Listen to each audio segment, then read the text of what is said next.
Ladies and gentlemen, boys and girls, it is about that time. Keep your hands up and keep your head on a swivel. The Haymakers and Submissions podcast is here. We woke up and chose violence today. Stick and stay for combat sports talk at its finest, coming your way now. It's that time. Welcome everybody to Haymakers and Submissions podcast. My name is Dave Jasinski Drew, and I'm joined by Chops, Michael Mills. Chops, how you doing? Man, my Steelers won. They look good. That offense looked real good. I'm geeked. I'm excited. I'm happy, man. It was a good week. Had Thanksgiving, had folks in town, had them down from Pennsylvania. So now this weather down here in Georgia is a little bit too much like Michigan, Pennsylvania for me right now. Ooh. But other than that, I'm doing well. And I know you guys rolled. You guys rolled on Thanksgiving. Kind of, sort of. Well, is when I say rolled, continued. You didn't overlook them. You didn't overlook them. You know what I mean? It wasn't a trap game. You guys did what you had to do, and you got the win. So that's what I meant by still rolling. Well, we'll find out tomorrow because they're like a mash unit on the defensive side of the ball. I mean, I think literally there's 8. There's 8 significant injuries, players out either for the year or for most of the season now. So they're kind of piecemeal together. So they're going to have to win on offense, the Lions will. So they're going to have to face the Packers tomorrow.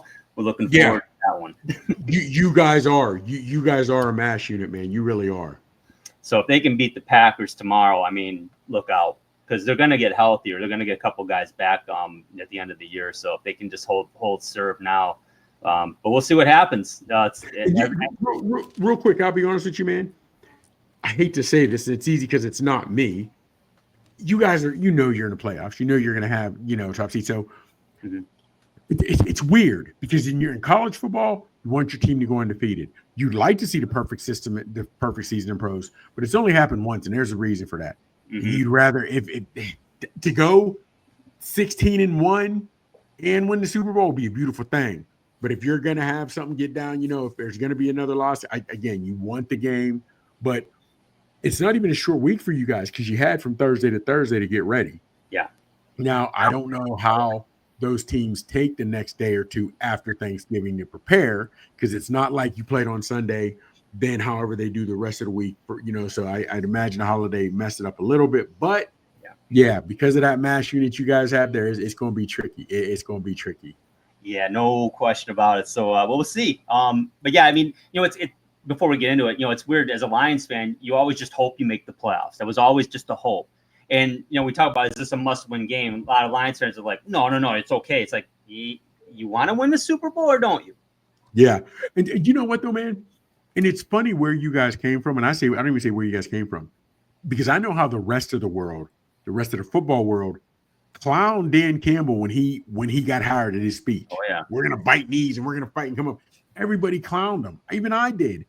But now, those guys will run through a wall for him. Those guys are, and I don't know if it matters that a lot of his staff is ex-NFL players.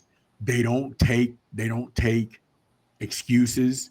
They demand the best out of guys because there's a lot of coaches that can try to coach and BS and squirm, whatever. But the Lions coaching staff, no, man, bro. We've been there. We've done it. We know how it to be done. You know what I mean? So. Yeah, there's a method to the madness there too. Yeah, there's a lot of street cred on that sideline. You can't say well, you won't understand like hell. But those guys will definitely run through a wall. And you see each year under Campbell how they're getting better, man. Yeah, it's been fun. It's been fun. Yeah. It's been a fun year. Hey, let's jump into it, Chops. Let's talk some MMA first of all, because there's a lot coming up this weekend. I know UFC 310. Let's start out with this Gracie Mitchell clash. How do you like this one? Man, here's the crazy part about it, man. I know you're much bigger into boxing than MMA. Yep. Jiu-jitsu is big now. It used to be called Gracie Jiu-Jitsu, right? Because like the elder stated, Gracie was the one who brought it. And when Hoy started in 1, 2, and 3, and he's winning them, whatever have you, against bigger guys and this, that, whatever, it was something nobody had ever seen. And every Gracie was like, if they get in and they get a hold of you, they're taking an arm, they're choking, whatever have you. But in the MMA world, Kron has not done as well as you would have expected. You know what I mean? He's got a couple early losses. Mitchell, he calls himself Thug Nasty. Just a good old country boy, young, just a good old country boy. Okay. But win or lose, Mitchell brings it. Win or lose, he brings it. Now, I believe he's coming off the loss where he got knocked out. But coming back, he didn't ask for an easy opponent, because this is definitely where styles make fights. Because Gracie is a jiu-jitsu guy. He's a grappler. Yeah. Mitchell has a decent little ground game, but of course he's a stand-up guy more than a ground guy. But when you're a Gracie, you're learning to walk as you're learning a Kimura. You know what I mean? Or a submission hold. That's what they do. So I'm saying this with Mitchell, he's got to stand up. He doesn't want to go to the ground with Gracie. He doesn't. I'm going to go with Mitchell because I think he's going to come in hard. I think he's going to come out, and I think he's going to get the knockout, because I don't think he can beat him on the ground. I'm just telling you flat out. Doesn't matter whether it's the first round or the third. If it's until that final bell rings, as long as if it's on the ground at any point, he's suspect to get choked out or get submitted by Gracie. That as soon as you hear Gracie, you know a submission is always close by, can always be close by. But I'm going with Mitchell on this one, man. Mm-hmm. Makes sense. I think even a novice MMA fan like myself knows that Gracie name very well. And yeah. There's a lineage there, no question. Hey, let's talk about the next one here. Ciryl Gane against Alexandre Volkov. It's a heavyweight fight. And gets a couple bangers here. Yeah, Ciryl Gane. It's kind of, it always freaked me out, because when you look at him, he looks like me, a light-skinned black dude.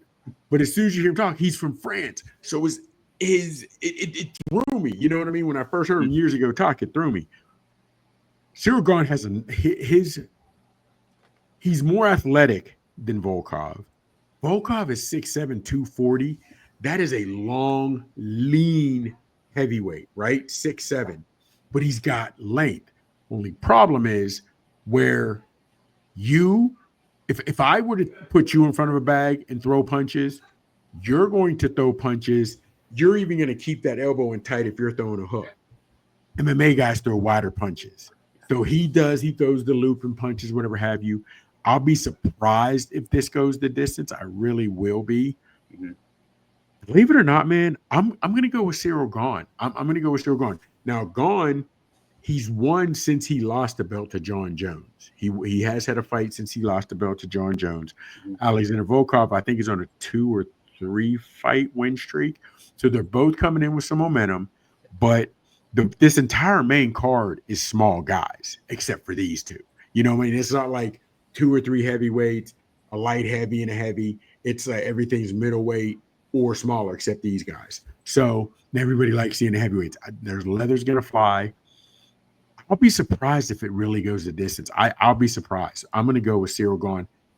I don't want to say his toolbox is deeper or better. I think he's, like I said, I think he's more athletic. Mm-hmm. But just with what they've got going now, don't get it twisted. In MMA, Volkov his experience is significantly higher, significantly. But I've also seen Volkov in a fight when he fought the Black Beast, Derek Lewis. He was winning. He had it in the bag. He had it in the bag and literally knocked out in the last round. He got knocked out last round, just got sloppy with it. So I hate to say sloppy, but just got caught. Derek Lewis throws haymakers from the jump, and that's what he was throwing, and that's what he caught him with. But like I said, I like Ciryl Gane in this one. I'm going to go with Ciryl Gane.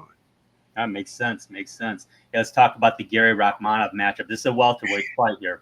What do you like? Now, Rakhmonov is from Kazakhstan. I think literally breathing. You have to breathe. You have to drink air. You have to breathe. You have to drink water, and you get your nourishment to live. And wrestling, that's what they need. I mean, they breathe, they drink, they eat, and they wrestle. That is what Kazakhstan fighters do. That's why he is 19-0. When you start naming the top Czech or Russian guys, they're 17, 18, 19, 20, and 0. You know what I mean? Yeah. Nurmagomedov retired 29 or 30-0.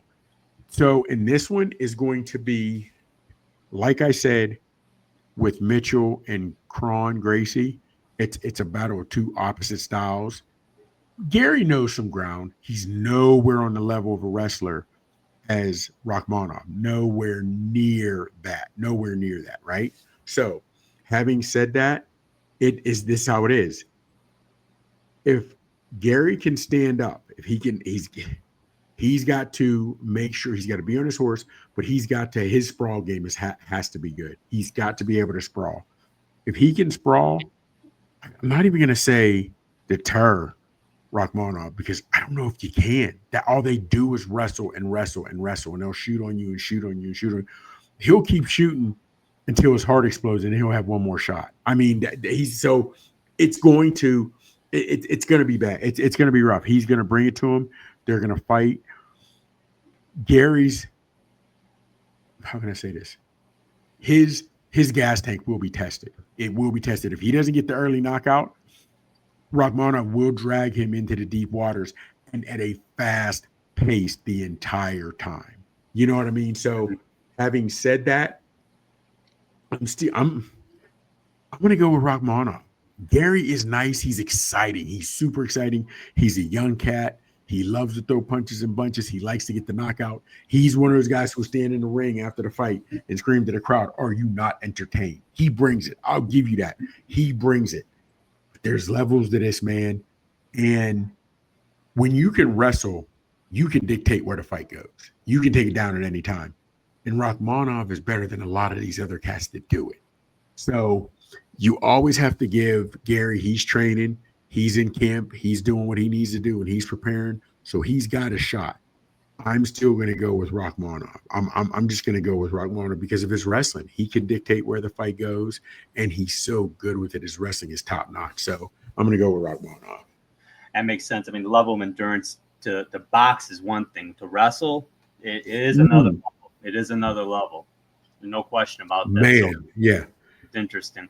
Hey, well, here's the championship fight. We're going to talk about the flyweight championships on the line. Pantoja and Asakura. So Asakura, yeah. Now Pantoja, I want to say he beat Brandon Moreno. Moreno was a young cat, a gamer. I mean, he was a gamer, and that was a good fight. It was a good fight with Pantoja and Moreno. It wasn't a shock that Pantoja won. Going in, I believe Moreno was a favorite, but it wasn't a shock at the end that they gave the belt. And I don't want to say he gave it, that Pantoja earned it, because he did. He beat, and anytime Moreno was getting a little run, Pantoja was able to shut it down. And looking at this, both guys are gritty. Both guys are scrappers. Both guys have experience. Neither one is new to the block. Pantoja's been in these big fights before. He's been under these big lights. He's just gotten the belt. He's hungry. He's scrappy. I just don't see him giving up his flyweight belt on. I don't. This may be his first. This may be his first defense of that belt. It may be the first defense, and I just don't see him wanting to give it up. And I'm trying to think. No, actually, he's fought twice. He's fought twice since winning the belt. So this will be his third, and he's rocking and rolling. He's won unanimous decisions. Since then, it was a split decision over Moreno, but he's won unanimous decisions. I'm going to go with unanimous decision. I may not be one lopsided unanimous, but I'm going to go with you. I'm going to go again with Pantoja. I just like him. You know, he's 34 years old. Not saying he's past his prime, but he is definitely a seasoned veteran. So I like Pantoja, man. And if it's not a card field for the casual fan, a card with big names, but guys who like MMA, this is a good card. You know what I mean? So even Asakura, he's 30, 31. So neither one of them are spring chickens. Neither one of them are old heads. So you're getting two seasoned fighters who've seen pretty much everything. So it's going to come down to just a battle of wit. You know what I mean? And who makes the mistake first. But I just believe Pantoja is going to keep the power.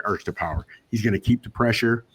And I do, man. I like Pantoja. And your boy Sakura, if I'm not mistaken, this is his first time fighting in the UFC. And there's been a lot of guys, lots of guys, man, that you may have fought big time. You may be a professional fighter. You might have fought, but I don't know why I've seen a lot of guys come to the UFC and their first time out, they wilt just under those lights, just under the pressure. And it's something they've never seen before. And this is a fight in Vegas. Fighting in Vegas, fight week, something Asakura has never seen. I think he was with Ryzen, that affiliate in that business. So I think now coming under the UFC banter, I just think the stage is going to be too big for him. Now he could leather's going to be flying, so he could shock some people. But Pantoja's ready. He as in Pantoja has been training for this. He's had the big fights. Been in Vegas. This is not his first time headlining. I'm going with Pantoja on this, man. I'm going with Pantoja by unanimous decision. I like it. These are all going down Saturday, correct? Yeah, man. At the Mobile Arena in Vegas. Oh, okay. Okay, got it. Yeah, awesome. T-Mobile Arena in Vegas. Yeah, man. Nice. So it'll be some good fights. Yeah, it'll definitely be some good nights. All right, now let's switch gears over to boxing, and we got some. You know what? We haven't hyped this one too much in our past episodes, but looking at what's going to happen this weekend, man, we got some great fights coming up. Let's kick it off with the Navarrete Valdez rematch for the WBO Junior Lightweight Championship that belongs to Navarrete. Now, Chops, these guys fought about a year ago in a rematch. Yeah. It's a rematch. It was a unanimous decision for Navarrete. Now, the scorecards are as follows: 119-109, 118-110, and then 116-112. Now, yes. I don't know. Did you see this fight? Yes. Okay. Yes. There's one scorecard I agree with. Mine. If I'd had to go with any, mine was 116-112. There you go. I had it 119-109. That's a bit much for me. Even a 118-110. But see, remember, you and I, Drew, we spoke about this before. That fight, it wasn't some of the margarita fights, and they thought it was going to be like that. You know, two Mexican fighters banging. It wasn't as great as we thought it was going to be, but it was competitive. They were both given as good as they got. But I really thought it was going to be closer, because remember, we talked about this. Say two guys are banging. Okay, we're fighting here. This one's close. I'll give it to Drew. Ooh, this next round is razor thin. Let me give this one to Chops. This one is razor thin, but Drew won it. I'm gonna give it to Drew, and I'm saying that because you try to make it even, not in a participation trophy like a kid's game, but when I say you try to make it even on this aspect, because when you hear 109 or 119, 109, that almost seems like, it was a sparring session. He wiped him out. He wiped the floor with him. That's not how that happened. No. You know what I mean? So that's what bothers me when I hear like 109 to 119, 188. Come on, man. That's a big margin. It is. Now this again, it's a contrast in style, so to speak. So here's the CompuBox numbers. Navarrete landed 216 to Valdez's 140. Okay, he got an advantage there. Navarrete threw 1,038 punches to Valdez's 436. So you can see right there, when you just hear those numbers, I can already tell you why these judges scored it the way they did. They got ring generalship, command in the ring. They believe, yeah. Now, and this ties into the Better Be a Bevo fight. Very similar, not as exaggerated in terms of punches thrown, but the punches landed were almost dead even. And it was whether did you appreciate the efficiency of Bevo versus the aggressive, or the busy work of Better Bev. And in this case, did you appreciate the aggressive style of Navarrete versus the calm and efficient Valdez? I agree with you. It was a 116-112 fight the way I scored it too. I mean, this. I was a little surprised this was going to be a rematch, but realistically, it actually was, like you said, it was a lot closer fight than what the scorecards indicated. So now that they're having this rematch, go ahead. Okay. Are you shocked it's a rematch because Navarrete was the clear-cut winner? He won.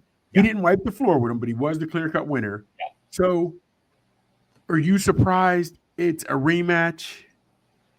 because been there, done that, or what? Why are you surprised it's a rematch?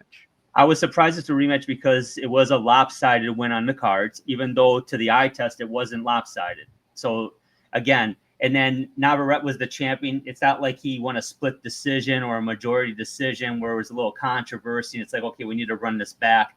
Or heck, even if Valdez would have won the fight, then obviously there'd be a rematch. But it's not often you would see a rematch in this scenario with lately, at least. You used to see it in the past, but not like this. That's why I was a little surprised by it. But I'm happy about it. I want to see this fight. Well, let's not forget how this all went down, right? Mm-hmm. So your boy Navarrete wins. He's got the belt at 130.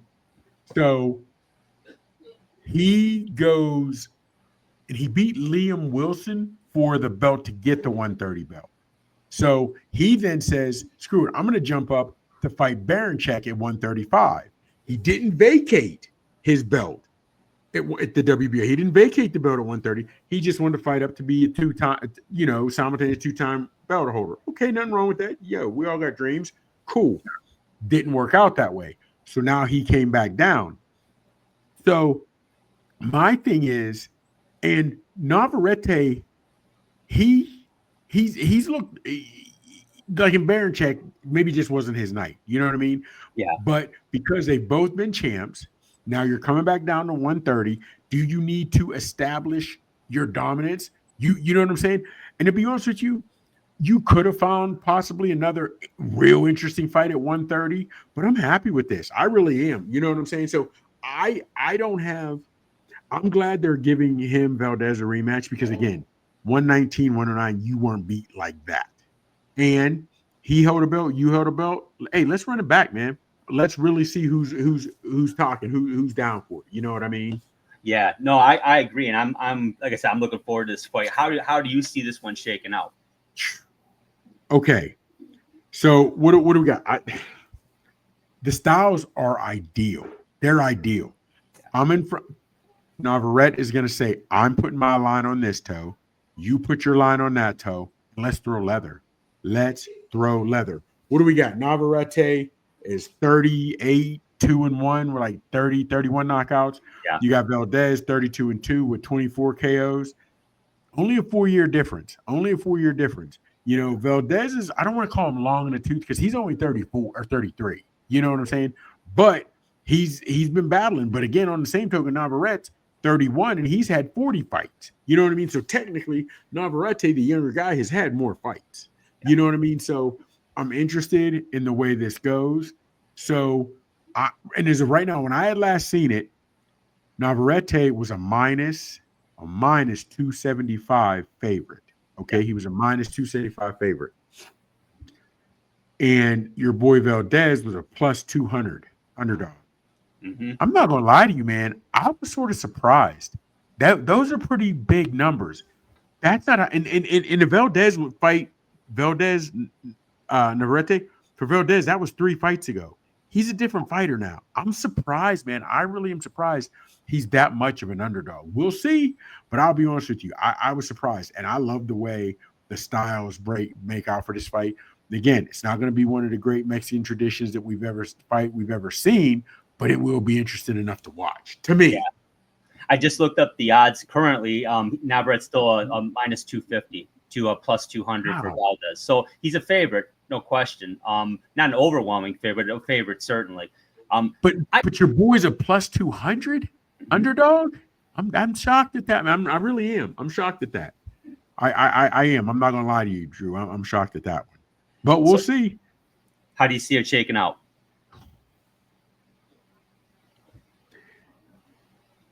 I still like Navarrete. I do. I just do. I still like him. Valdez is going to be busy. And you know, when you're busy, listen to me. I'm throwing 1,000 punches. He threw 1,000 in that first one. He might even throw more this time. However, even if he doesn't, he's going to be busy. Oh, yeah. Probably busier than Navarrete. Now, well, Navarrete threw the 1,000. 1,000. I'm sorry. Yeah. Valdez. I'm sorry. Whatever. Yeah. Now, but a lot of times, because guys stand right in front of him, Navarrete is always out for the kill. He's always throwing punches and bunches and throwing with bad intentions. Oh, yeah. So, and he's gonna throw now.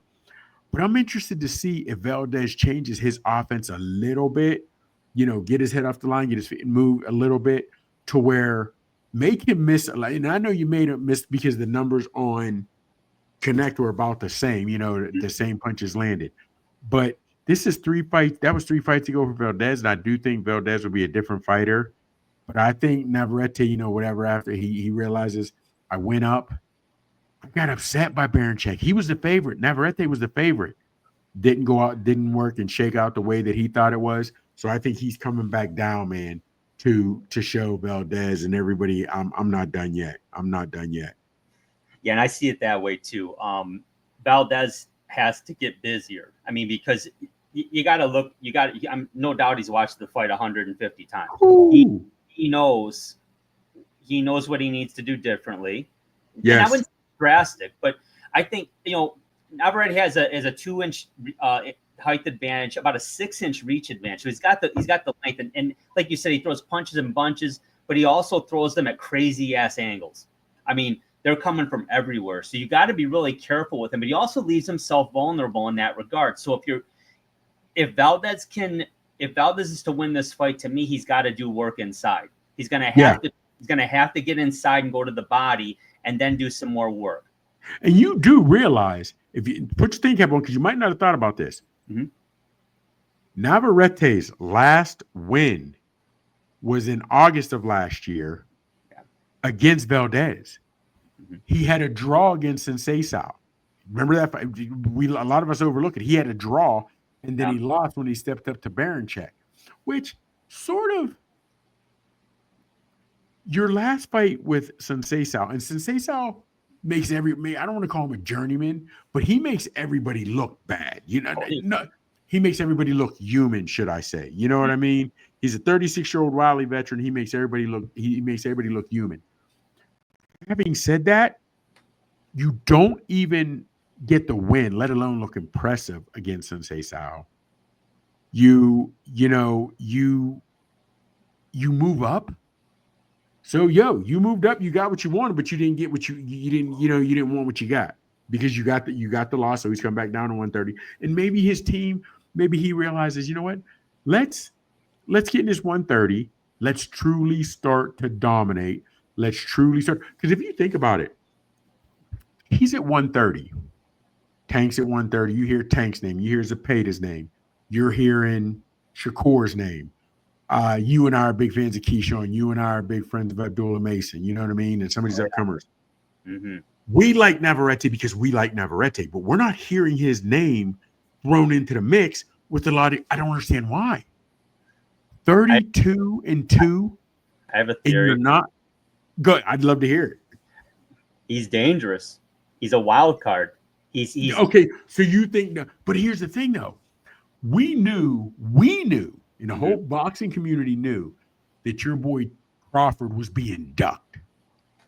Do you think Navarrete's being ducked? Because that's not the narrative I'm getting. We know he's crazy. We know he'll fight you in a phone booth. We know this. Yeah. And we know he's willing to go out on his shield. We know this. So, yes, maybe Tank, maybe Shakur, maybe some of these other guys are I don't know if that's what I want. But we're not even hearing the Tim Bradleys. We're not even hearing the Eddie Hearn of these guys, other guys talk about them, the Chris Algiers, we're not even hearing these guys talk about them. So that's where I'm like, why is he not? Think about it. No disrespect. Sensei Sao has been up there and, let's give him a title shot, give him a title shot, give him a title shot. We've heard those. He's had 4 or whatever. But he beat Foster, although it was controversial. Yeah, but that's what I'm saying. He's still continuing to get title shots. But we're not hearing Navarrete. He's still getting fighting on ESPN. He's not even fighting on the big pay-per-views. I love the fact he's fighting on ESPN. I love it. We're not even hearing his name tied to any of the big cards with Sheik. You know what I mean? I don't know, man. I don't know. I just don't know why he's not getting his just due. Well, if he wants, I'm sure certainly he does, put on a great show on Saturday and maybe get a KO in this one, and maybe there'll be some more talking, because like you said, being on ESPN, it's not the big money fight. However, it's big exposure. Yes. But here's the thing. I want to say I know this is the second or third time I've seen him fight on ESPN within the last year or so. Oh You know what I yeah. mean? Now, again, on that same token, I thought Valdez was I don't know if that was, I don't think that was pay-per-view either. I don't think that was pay-per-view either. So, but my thing on that is, Oh, the first one? No, it was. I think it yeah. was at the end. So on that aspect, man, I would love to see him get a good knockout. But even if he gets a good knockout, if it's a war, if it's a real war, but then also in the same thing, you know what I'm saying? So, Yeah. but I like Navarrete and what he brings. So I'm hoping his name gets out there and he gets more. You know what I'm saying? That's me. He's an exciting fighter. I really like him. I agree with you. You know, he, like I say, he's 29. Valdez is 33. I'm looking forward to it. I think it's going to be a closer fight. But I still agree with you. Navarrete will get the decision, and then let's see what happens after that. Would love to see him get a bigger name, bigger money opportunity for him. Yeah, absolutely. We're looking forward to watching him Saturday. That's for damn sure. So this can be fun. There is another rematch this weekend, and I'm going to pop that up right now. And that is the Rafael Espinoza, Robeisy Ramirez fight for the WBO World Featherweight Championship. This is the rematch. So let's talk about this one, Chops. The first fight was a year ago, December 2023. Majority decision win for Espinoza. And here were the cards: 113, 113, 115, 111, and then 114, 112. Now, before we jump in, did you see this one, the first one? I had it, the 114, 112. Let's put it this way. The 114, 112, the 113, 113, I was with. 115, 111 by Steve, and I can't think of the judge's name. Steve something, I can't remember. Whatever. I wasn't feeling that because, again, that to me, it wasn't that I don't want to say that's lopsided, but 4 points, big dog, is a big. That could be that. That's a point. They both got knocked down. Yes. So there were there's a 10-8 round in the 12th, and I believe Espinoza hit the canvas in the 5th. So they nullified each other. True. Now, if that fight goes, if that's a back in the day fight, 15 rounds, Espinoza probably gets the knockout. Yes. Because I thought if that fight might have went 30 to 45 seconds longer, he might have got the knockout then.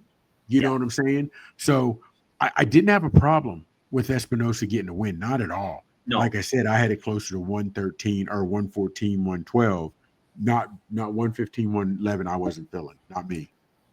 A great example, though, and I recommend everyone watching this before, if you get a chance, check it out on YouTube or get a replay of it, because it was really a good lesson in understanding where you truly are in the fight and what you really need to do to get to this. Espinoza took it to another level in the championship rounds. And I'm not saying that Ramirez didn't, but he didn't match him. And that's what won him the fight.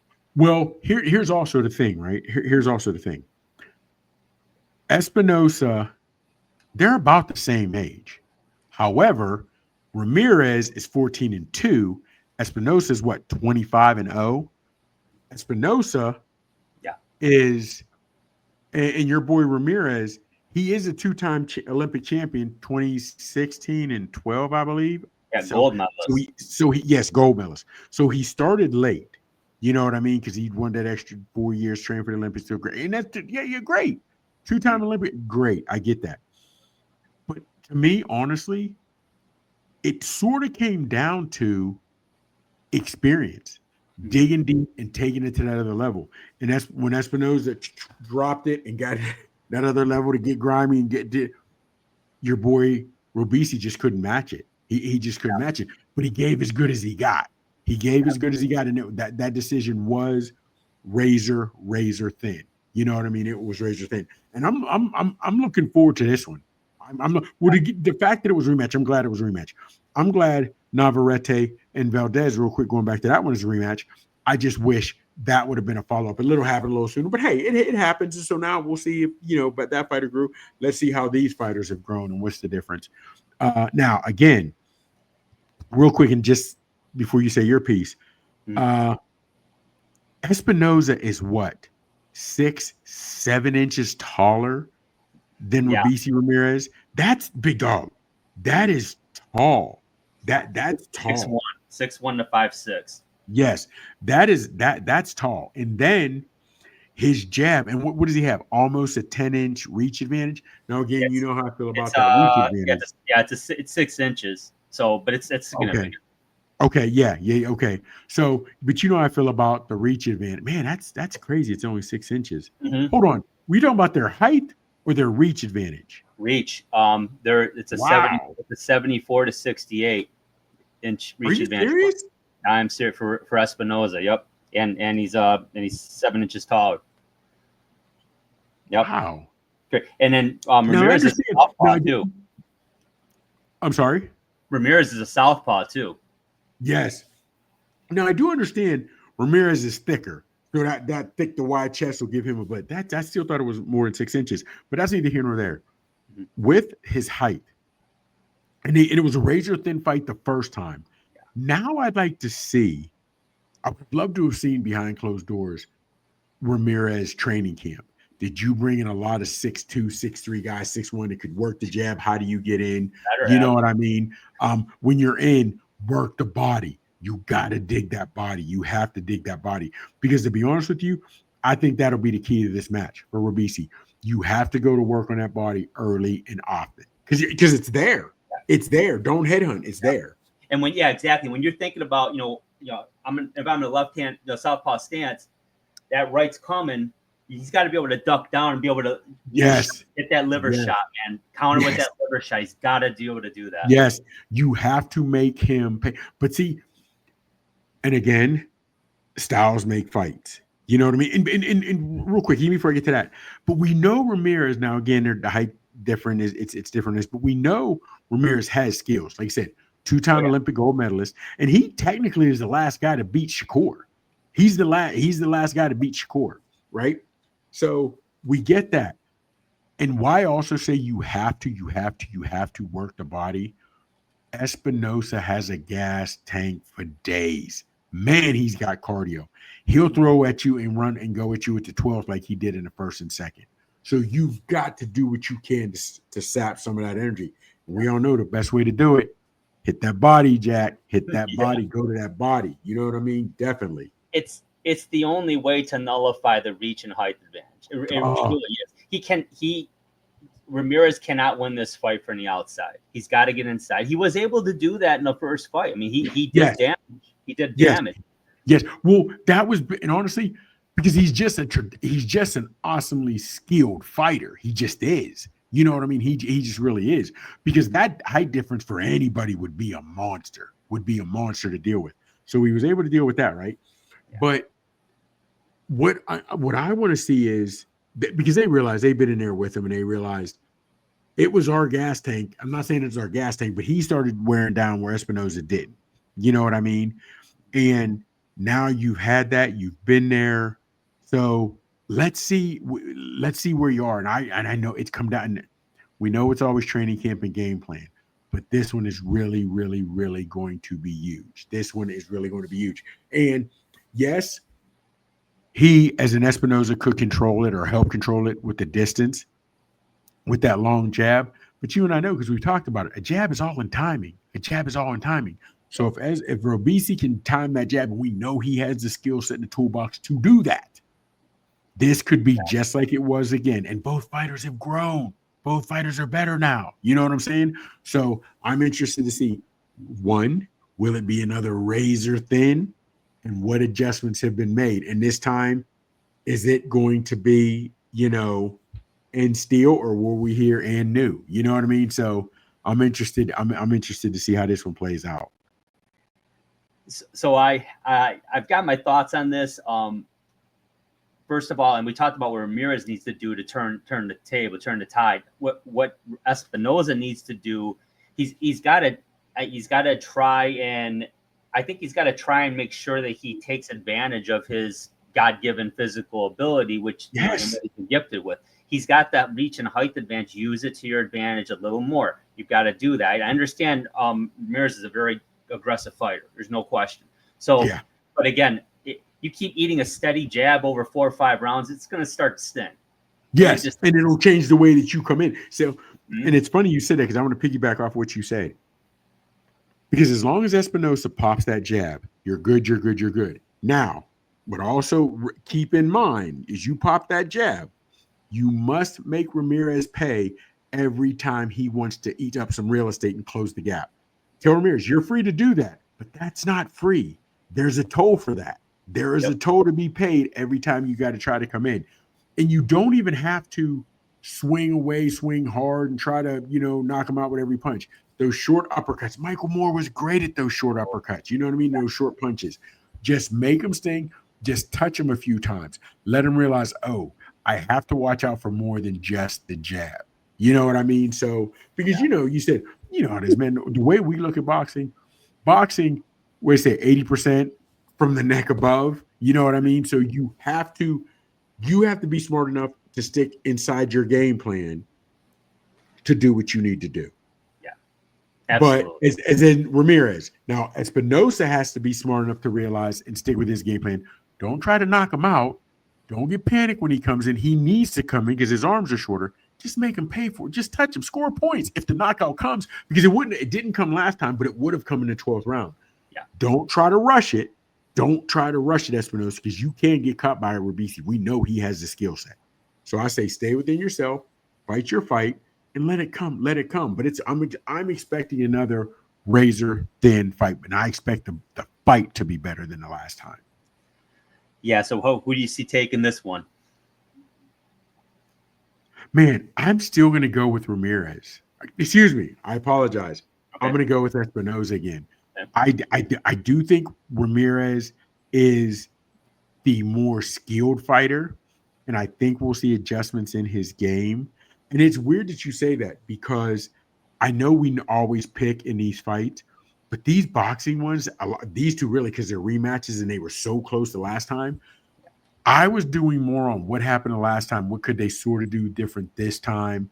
What's the X's and O's in this fight compared to the last one, whatever have you. You know what I mean? Because so, but then again, I stop and think, the old saying, it ain't always the X's and O's. Sometimes it comes down to the Jimmy and the Joes. So regardless of what the X's and O's say, these guys know each other. So it's going to come down to what they do. Who executes that hook as he's coming in? Who lands that uppercut when he be? Who's disciplined enough to stay within that jab and stay within the game, the framework in the game plan that your corner set up for you. So now, real quick, when I had this one, which they're still calling this one pretty even, which they didn't do for Navarrete and Valdez. Mm-hmm. When I last saw it, it was Espinoza plus 120, which was the underdog, which he's the underdog, even though he's got more experience. And he won the first fight. A little disrespectful, but hey, I'll go with it. Then you got Robeisy, when I last saw it, is a minus 160. So again, let's remember, 115 is basically even money line.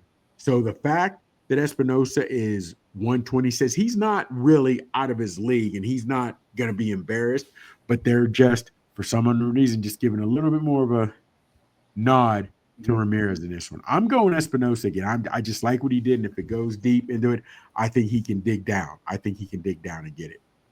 So the odds. I'm not confident in that. I'm not confident in that pitch at all. Because it's a very close fight. I mean, and bottom line, the odds have actually closed a bit. Ramirez is now a minus 130 favorite, and Espinoza is a plus 100. So it's almost a pick. Ooh. Yes.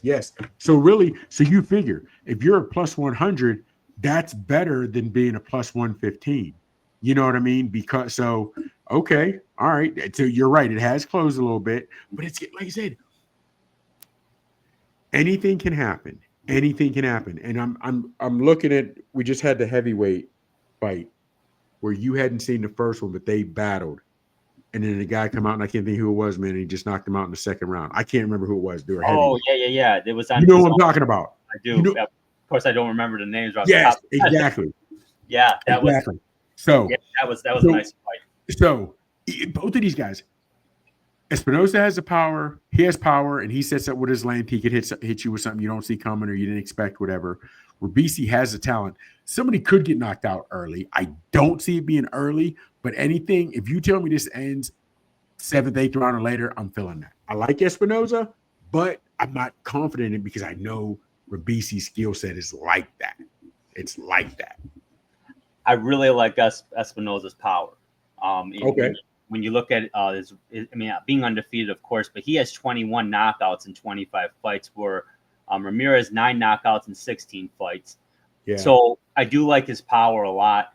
I really like how he finished that fight. I love how he finished that fight. Actually, I mean, it was a very exciting fight. I'm gonna stick. I'm gonna be a little gutless here. I'd like to pick a knockout. I'm gonna say it's gonna go to distance, but it'll be a close fight again. But I don't believe it'll be a majority decision. I think Espinoza will get the UD. But again, it's going to be like 115, 113, 116, 112 at the max. And I think it's going to be right in that area. But I do like Espinoza in this fight a little bit more. They're both 30, so there's no age advantage here, but just the power and the size, it's hard to overcome. I got you. You know what though, Drew? And normally I would say that if this is the first time they were fighting, but man, he knocked Espinoza down in the first one. He got knocked down too, but he did knock Espinoza down in the first. But also, didn't he knock Espinoza down in the fifth? Like, it was early, because the second half of the fight was pretty much Espinoza, as you saw Espinoza just pulling away. And I don't know if that was because of size or of experience. You know what I'm saying? Yeah, and it was in the fifth round. Espinoza hit the canvas, and then, like I said, the championship round, the fifth. Oh no, the eighth. But when did your boy Ramirez hit the canvas? He also hit the canvas too, didn't he? It was in the 12th. Oh, okay.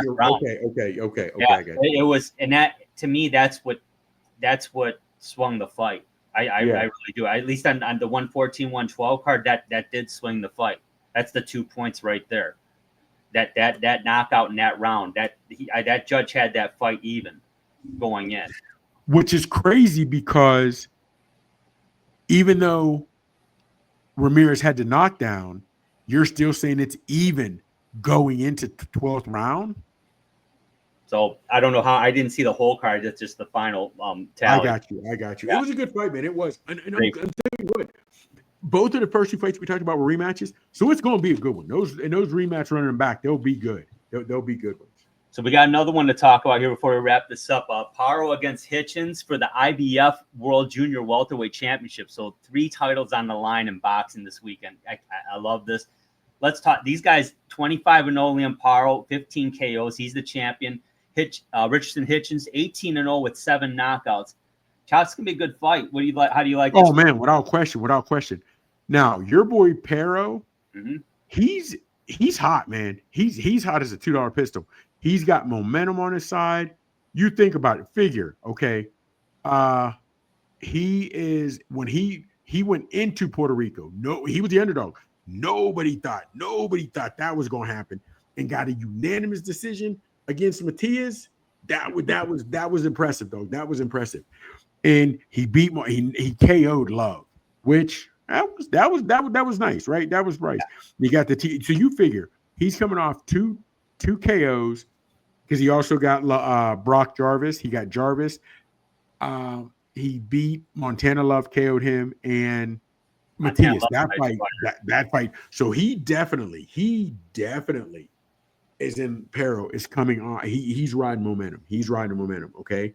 So I got nothing, there. And this is for Paro's super lightweight title, the IBF super lightweight title.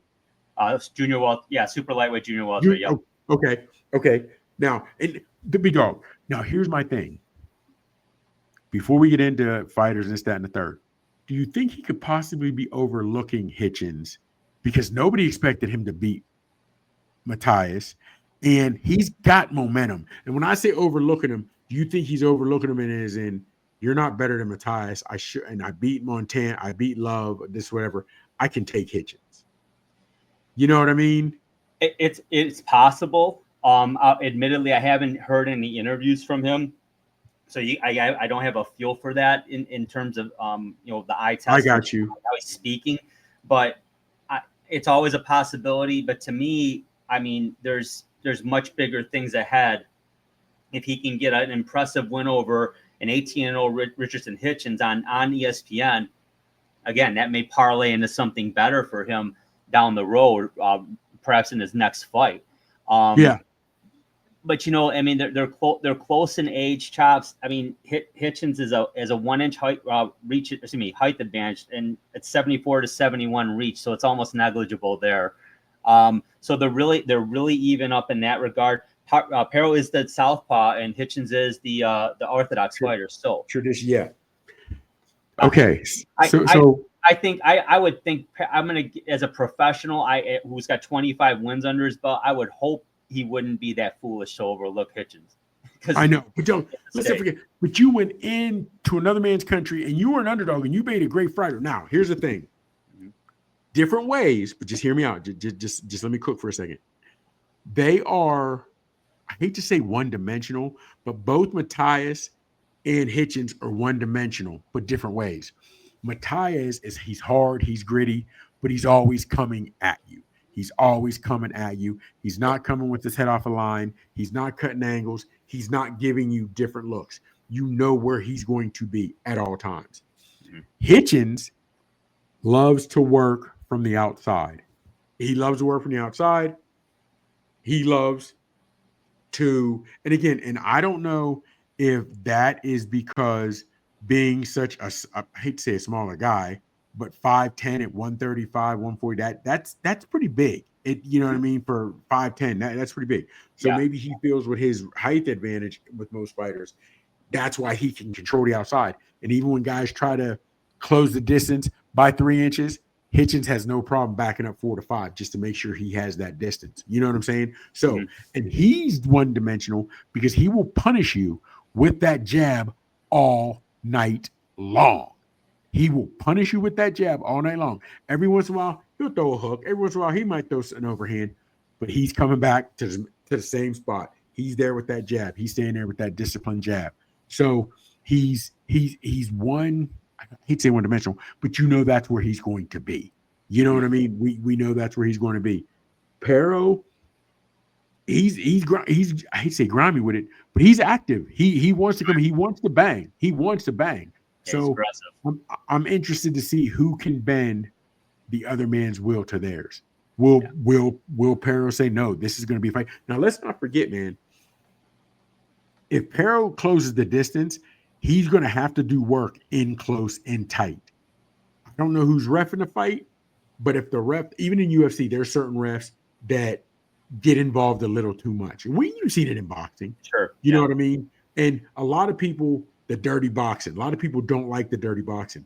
Paro's going to want to do dirty boxing. He's going to want it in close. He's going to want to try to rough him up and beat him up.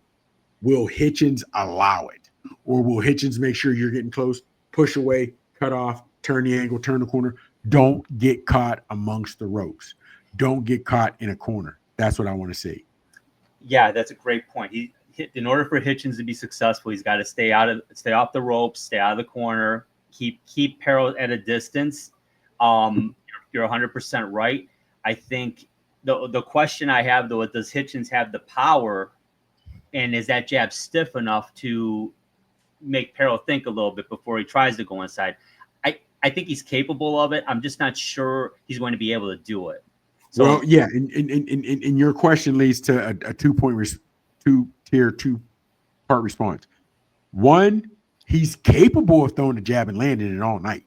Yep. I don't know if he's capable of landing that stiff jab to gain Paro's respect. Oh, I got to watch when I come in. Yeah. Now, what you're going to have to do, he very well may try to walk through that jab. And if he does, you have to have something else lined up in the chamber. Because if you as in Hitchins are not, because he's only had 7 knockouts, 18 wins, 7 knockouts. Yep. And he's still relatively young. He's 27, but he didn't have a whole lot of fights under his belt. Okay. So having said that, when Hitchins comes in and he's landing that jab, you have to have something ready in the chamber to fire.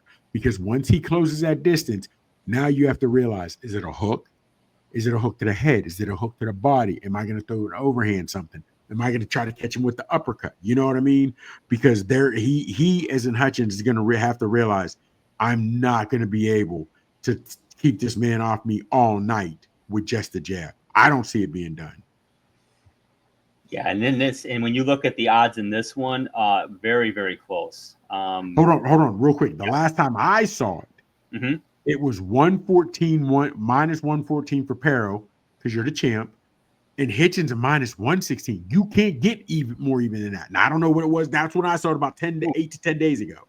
So I don't know what it is now. I'm on box.live.com. So and they've got Paro as the slight favorite at minus 120, and and then Hitchins at a plus 100. So still a very close fight, but a little. And if you think about it, Hitchins is 27, Paro's 28. Yep. Paro's 5'8.5", 5'9". They got Hitchins listed at 5'10". Reach for Paro's 71. Reach for Hitchins 74. Yeah. You can't get, to be honest with you, man, you really can't get much closer than that now. Paro seems to be the stronger fighter. Yes. 25 wins, 15 knockouts. So you know what I'm saying? So and let's not forget your boy Paro, he had I'm trying to think. Let me see. Your boy Paro, did he fight Lemos? I believe so. Or was that Hitchins? Let me I'm looking now, and shoot. Because a lot. It was Hitchins, and that was his last fight back in April. Yeah. Yep. Okay, so he fought Lemos, right? And he got Lemos out of there. I can't find where he fought. He fought Zepeda. It was a UD in April of 24, April of this year. Okay. So we know he can deal with pressure because Lemos comes with pressure. I'm going to say Paro has a little better skill set, though. Paro has a little better skill set. So I'm looking at this. It's pretty much even when they're standing facing each other, pretty even. 18 fights to 25 fights. Yeah, Paro would have a little bit more experience, but your boy, he is in Hitchins, really hasn't had that aha moment or that there it is fight to where he's been dragged to the deep waters, where he's been punished, where he's had to fight some things, where he's been knocked down. Even like we talked about Abdullah Mason, we were impressed what he did, against Vasquez. He got knocked down young, was able to get knocked down multiple times. We got up and finished it. So we haven't seen Hitchins drag through the street yet. We haven't seen him have that there it is moment where we know you can rely on yourself to when the bell rings, you're ready, Freddie. You know what I'm saying? So we'll see how all that goes. But I'm going with my boy. I'm going with my cat from New York, Haitian born Brooklyn. I'm going with Hitchins. I'm going with Hitchins, man. I like Hitchins. Distance or you got yeah. Okay, so hold on real quick. If it's a knockout, Paro walks into something. I don't see Hitchins setting anything up. I see Hitchins just catching him, and he walks in trying to beat that jab, and Hitchins times something perfectly and gets him up out of there. That's how I see it. I'm gonna disagree with you. We don't disagree often on fights, but I'm kind of going out on a limb here. I think Paro wins, and I think he's actually going to get a stoppage in the 10th. I just think he's going to. Okay. Real quick. Okay, you said a stoppage in the 10th. Yeah, I think he's going to. I think he's going to hurt him and then overwhelm him. And that's how I said. I don't think he's going to put him down. I think he's going to hurt him and catch him finally and get him against the ropes and probably get the fight stopped. That's just going out on a limb here. I think he'll win the. Read the odds to me again, because I had it was 114, 116, but you said they've changed a little bit. Yeah, it's minus 120 for Paro and plus 100 for Hitchins. Okay, so I don't know if it's money line has changed, but Paro's going to get a slight edge because he's the champ. He's the champ with more knockouts, so you know that. And it's not that they're not putting Hitchins on the same level as Shakur. No, no Olympic medals, no nothing of that nature. But, and I'm not saying he's born like Shakur, but he's not exciting because he doesn't have the knockouts and he loves to live off just that jab. So I totally get why, me going Hitchins, you going Paro. The line is pretty much even, so 50-50, you know what I mean? So that's how we are too. So we'll see, you know what I mean? We're going to have fun watching it. We're going to have fun watching it either way. Great cards, great action. Can't wait to watch it. Thank you again, Chops. Love talking. Yeah, man. You. Thanks everyone for subscribing, for watching. Don't forget to check us out every Friday night at 10 o'clock on the ESPN network and our YouTube and Facebook pages as well. For Chops, I'm Drew. Take care. We'll talk to you next week.